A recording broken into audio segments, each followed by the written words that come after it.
शांति। आज 25 मार्च 2022 की बाबा की साकार मुरली है। मुरली के महावाक्य है, मीठे बच्चे, बाप ही तुम्हारा बाप, टीचर और गुरु है। उनका जीते जी बनकर माला में पिरो जाना है। प्रश्न है, तुम बच्चे किस निश्चय के आधार से पक्के ब्राह्मण बनते हो? उत्तर है, तुम्हें पहला निश्चय हुआ कि इन आँखों से देह सहित जो कुछ दिखाई देता है यह सब पुराना है। यह दुनिया बहुत छी है। यह हमारे रहने लायक नहीं है। हमको बाप से नई दुनिया का वर्षा मिलता है। इस निश्चय के आधार से तुम जीते जी इस पुरानी दुनिया और पुराने शरीर से मरकर बाप का बनते हो। तुम्हें निश्चय है कि बाप द्वारा ही विश्व की बादशाही मिलती है। गीत है, मरना तेरी गली में। ओम शांति।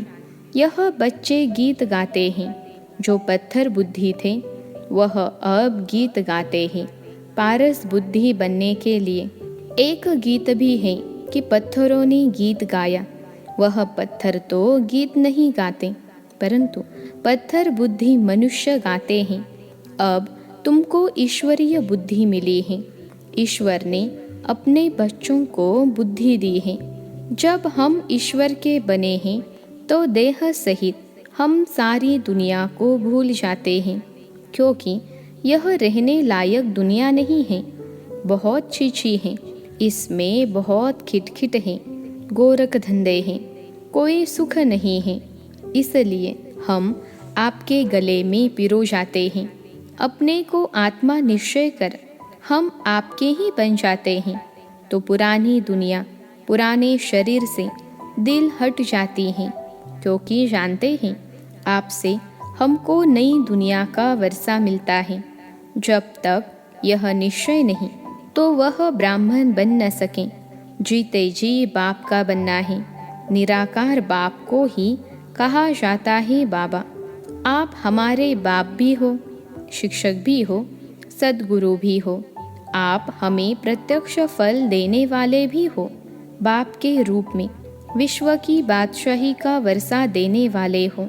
शिक्षक के रूप में सारे ब्रह्मांड और दुनिया के आदि मध्य अंत की नॉलेज देते हो।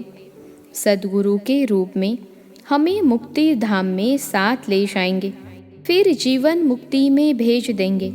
कहते भी हैं, हे बाबा, हम आपके साथ ही चलेंगे। आप ही हमारे सच्चे सद्गुरु हो। वो गुरु लोग तो साथ नहीं ले जाते। उनको तो मुक्ति, जीवन मुक्ति के रास्ते का ही मालूम नहीं है। वह लोग तो बाप को ही सर्वव्यापी कह देते हैं। तो वर्षा कौन देंगे? किसको कहेंगे ओ गॉड? अभी तुम बच्चे जानते हो हम निराकार शिव बाबा के बने हैं। अब हमारा देह भान टूट गया है। हम आपके डायरेक्शन पर चलते हैं। आप कहते हो देह के संबंध से बुद्धि हटाए, अपने को आत्मा निश्चय कर मेरे को याद करो। जब आत्मा शरीर से निकल जाती है तो आप मुए मर गई दुनिया, फिर कोई संबंध नहीं रहता। जब तक माँ के गर्भ में प्रवेश न करें तब तक तुम्हारे लिए कोई दुनिया ही नहीं है। दुनिया से तुम अलग हो। अब बाप कहते हैं, हे बच्चे, तुम जीते जी सब कुछ भूल मेरे बनो। मैं तुमको साथ ले जाऊंगा। यह दुनिया खत्म होने वाली है। देवताएं कब पति दुनिया में नहीं आते हैं। लक्ष्मी का आह्वान करते हैं तो सफाई आदि बहुत करते हैं, परंतु यह सतयुग थोड़े ही है जो लक्ष्मी आवे। फिर नारायण कहाँ से आएगा? भला महालक्ष्मी को 4 भुजाएं क्यों देते हैं? कोई यह थोड़े ही समझते हैं कि यह दोनों ही हैं। ऐसा तो कोई चित्र बन नहीं सकता जिसको 4 भुजा हो। फिर 2 मुख देना चाहिए। 4 टांगे तो कभी नहीं दिखाएंगे, क्योंकि ऐसा तो मनुष्य कब हो न सके। यह सब समझाने के लिए है कि यह युगल लक्ष्मी नारायण है। अलग होंगे तो दो भुजा दो टांगे भी होगी। बाप कहते हैं, पहले पहले यह निश्चय कराओ कि हमारा बाप, टीचर, गुरु तीनों ही हैं। वह हम सबको साथ ले जाएगा। उनका कोई चेला चाटी नहीं है। जो पिछाड़ी में ज्ञान देगा वह साथ ले जाएगा। बाप समझाते हैं, अब वापिस जाना है क्योंकि नाटक पूरा होता है। बाप कहते हैं, सबका सद्गति दाता पतित पावन मैं हूँ, कालों का काल हूँ। यह जमघटों आदि का साक्षात्कार होता है क्योंकि पाप करते हैं तो सजा भी खाते हैं। बाकी जमघट आदि है नहीं। आत्मा एक शरीर छोड़ दूसरा लेती है। गर्भ में सजा मिलती है तो त्राही त्राही करते हैं। अब पहले पहले बच्चों को यही निश्चय करना है कि यही हमारा बाप, टीचर, सद्गुरु हैं और एक को ही याद करना है। रचता भी एक होता है, 10 या 100 रचता नहीं है, न कि 10 दुनियाएं हैं। बच्चे कहते हैं, बाबा हम आपके गले का हार बने, फिर हमारी रुद्रमाला बनेगी। इस समय तुम ब्राह्मण पुरुषार्थी हो, तुम्हारी माला नहीं बन सकती क्योंकि तुम गिरते और चढ़ते हो। तुम जानते हो हम बाबा की माला बन फिर विष्णु की माला बन जाएंगे। पहले पहले आपकी निराकारी माला परमधाम में आएंगे, फिर साकारी माला बन विष्णु लोक में आएंगे। मनुष्य इन बातों को नहीं जानते। बच्चे कहते हैं, हम आपके जीते जी बने हैं, नहीं तो साकार मनुष्य साकारी मनुष्यों को एडॉप्ट करते हैं। यहाँ तुम निराकारी आत्माओं को निराकार शिव बाबा एडॉप्ट करते हैं। ब्रह्मा द्वारा कहते हैं, हे आत्माएं तुम मेरी हो। ऐसे नहीं कहते, हे साकार तुम मेरे हो। यहाँ निराकार निराकार को कहते हैं, मैं आपकी हूँ। बाकी जो एडॉप्ट करते वह शरीर को देखते हैं, अपने को भी आत्मा नहीं समझते। भाई भाई को एडॉप्ट करे तो क्या मिलेगा? यहाँ तो बाप एडॉप्ट करते हैं वर्षा देने के लिए। यह बड़ी गुह्य बातें हैं। जो अच्छी रीति पढ़ेंगे उनकी बुद्धि में यह बातें बैठेगी। निराकार बाप कहते हैं, देह का भान छोड़ मेरे बनो तो मैं तुमको निराकारी दुनिया में साथ ले चलूँगा। श्री कृष्ण की आत्मा को परमात्मा नहीं कह सकते। वह भी 84 जन्म पूरे लेते हैं। लक्ष्मी नारायण की राजधानी चली है। राजा राजा है, रानी रानी है। सबको अपना भिन्न भिन्न पार्ट मिला हुआ है। 84 जन्म लेते हैं, एक की बात नहीं। पुनर्जन्म तो सबको लेना है। तुम बच्चों को समझाना है 84 का चक्र कैसे फिरता है। 84 लाख जन्म कहने से सारी बात बिगड़ जाती है। लाखों वर्ष की बात भी याद न पड़े, अभी याद पड़ता है। आज भ्रष्टाचारी दुनिया है, कल श्रेष्ठाचारी बनेगी। हम लिख सकते हैं जैसे शास्त्री ने लिखा, हम न्यू इंडिया बनाकर छोड़ेंगे। अब न्यू इंडिया तो होती है न्यू वर्ल्ड में। वहाँ देवता धर्म के सिवाय और कोई धर्म होता ही नहीं। अब तो भारत में अथाह धर्म है, अनेक प्रकारों की टाल टालियाँ हैं। यह सब पिछाड़ी के हो गए। यह भी दिखाया है लक्ष्मी नारायण सो अब ब्रह्मा सरस्वती बने हैं, फिर ब्रह्मा सरस्वती सो लक्ष्मी नारायण बनेंगे। इसलिए दिखाते हैं विष्णु से ब्रह्मा निकला, ब्रह्मा से फिर विष्णु निकला। तुम अब विष्णु के कुल के बन रहे हो। खुशी का पारा उनको चढ़ेगा जो अच्छी रीति समझते हैं कि बरोबर अब नाटक पूरा होने वाला है।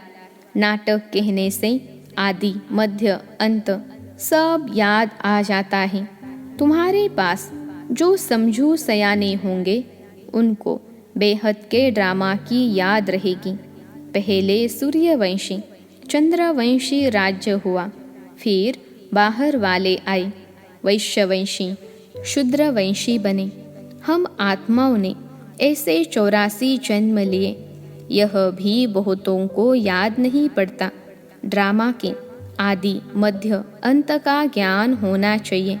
यह है 5000 वर्ष का नाटक। यह बुद्धि में रहना चाहिए। आत्मा कितनी छोटी है, 84 जन्मों का पार्ट बजाती है। परमात्मा भी कितना छोटा है, वह भी पार्ट बजाने के लिए बांधा हुआ है। ड्रामा के वश है। संगम होगा तो उनके पार्ट बजाने का टाइम इमर्ज होगा। शास्त्रों में फिर लिख दिया है, भगवान को संकल्प उठा कि नई सृष्टि रचूं, परंतु लिखा ऐसे है जो कोई समझ न सके। वह सब ही पास्ट की बातें। तुम तो प्रैक्टिकल पार्ट बजा रहे हो। तुम जानते हो हमारा बाप, टीचर, गुरु तीनों ही हैं।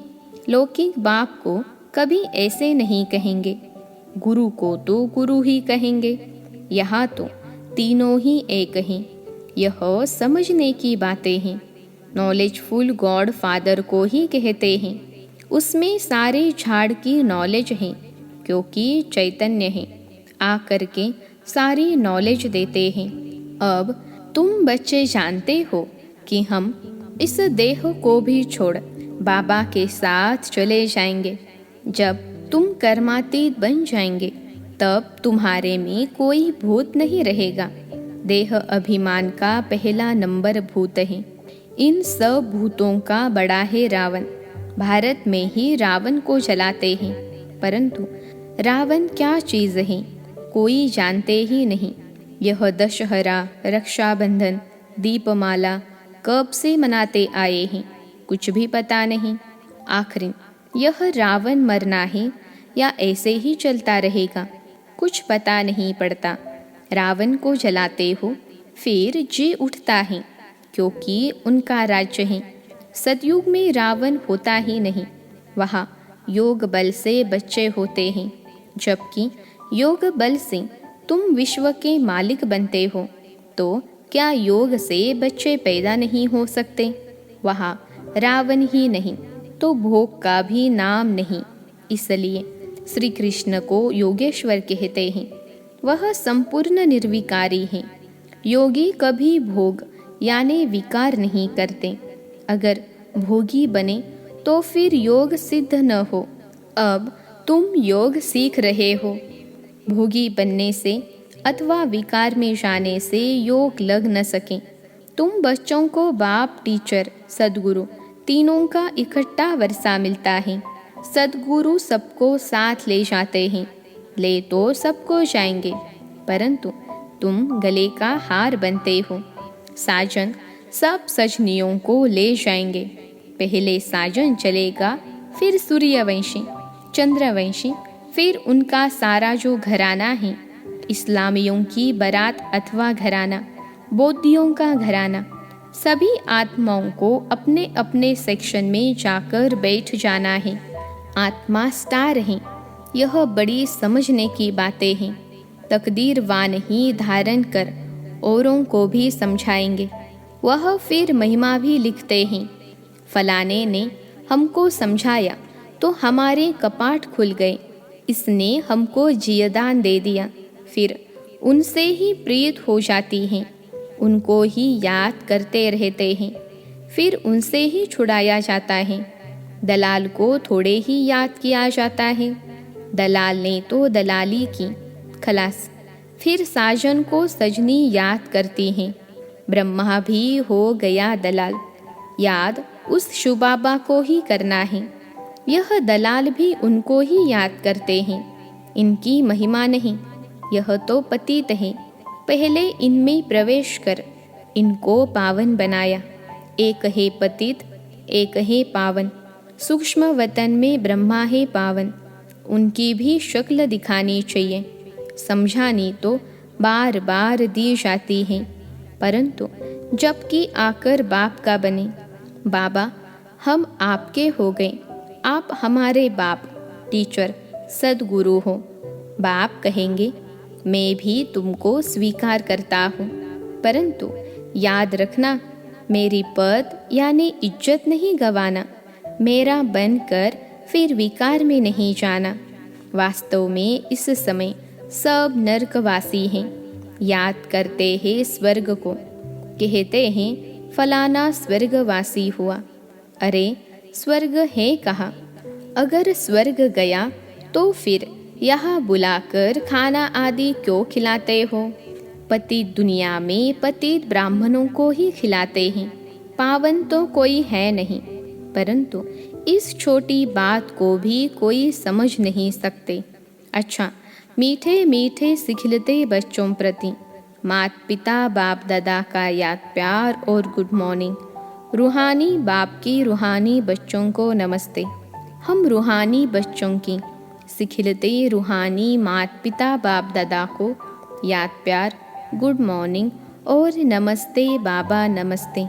धारणा के लिए मुख्य सार पहली पॉइंट है, ज्ञान देने वाले दलाल से प्रीत न रख, एक शिव बाबा को ही याद करना है, वही जियदान देने वाला है। दूसरी पॉइंट है, इस बेहद नाटक को बुद्धि में रख, अपार खुशी में रहना है। देह का भान छोड़ अशरीरी बनने का अभ्यास करना है। आज का वरदान है, अपने भरपूर स्टॉक द्वारा खुशियों का खजाना बांटने वाले हीरो हीरोइन पार्टधारी भव। अपने भरपूर स्टॉक द्वारा खुशियों का खजाना बांटने वाले हीरो हीरोइन पार्टधारी भव। विश्लेषण है, संगम युगी ब्राह्मण आत्माओं का कर्तव्य है सदा खुश रहना और खुशी बांटना, लेकिन इसके लिए खजाना भरपूर चाहिए। अभी जैसा नाजुक समय नज़दीक आता जाएगा, वैसे अनेक आत्माएं आपसे थोड़े समय की खुशी की मांगनी करने के लिए आएगी। तो इतनी सेवा करनी है जो कोई भी खाली हाथ नहीं जाए। इसके लिए चेहरे पर सदा खुशी के चिन्ह हो, कभी मूड ऑफ वाला, माया से हार खाने वाला, दिल शिकस्त वाला चेहरा न हो। सदा खुश रहो और खुशी बांटते चलो, तब कहेंगे हीरो हीरोइन पार्टधारी। आज का स्लोगन है, एक दो की राय को रिगाड़ देना है, संगठन को एकता के सूत्र में बांधना है। एक दो की राय को रिगाड़ देना है, संगठन को एकता के सूत्र में बांधना है। अच्छा, ओम शांति।